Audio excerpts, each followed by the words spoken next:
पुराव्यासहित माझ्याजवळ बावनकुळेचे पुरावे आहे. बाकीचे भेटले का तुम्हाला सांगा. बरं. हे पुरावे कधी म्हणजे 16चा निकाल लागल्यानंतर तुम्ही हा, जाहीर करू ना ते सगळे.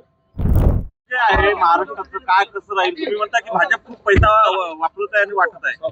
पैसा आहेच तर मग काय, लुटलंच आहे ना भाजपनं नोटाबंदीमध्ये. काय कशात लुटलं नाही सांगा बरं.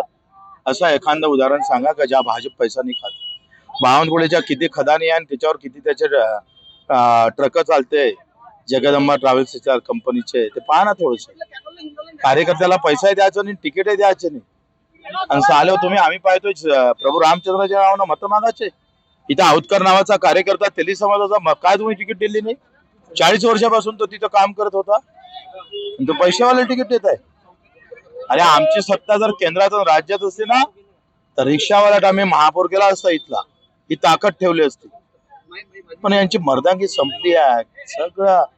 हे मी सांगतो ना, एक दिवस प्रभू रामचंद्राचा धनुष्य घेऊन यांच्याच खोपडीत घालणार आहे लोक, हिंदूच घालणार बरं. अशी वाईट अवस्था आहे का लोकांना भाजप म्हटलं का लोक असे मारणार का बस, सोडणारच नाही. हो, तुम्ही बावनकुळेचं नाव घेतलं, आणखी कोणाकोणाचं काय काय आहे?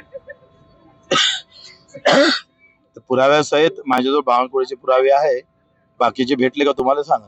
बरं. हे पुरावे कधी म्हणजे 16चा निकाल लागल्यानंतर तुम्ही हा, जाहीर करू ना ते सगळे.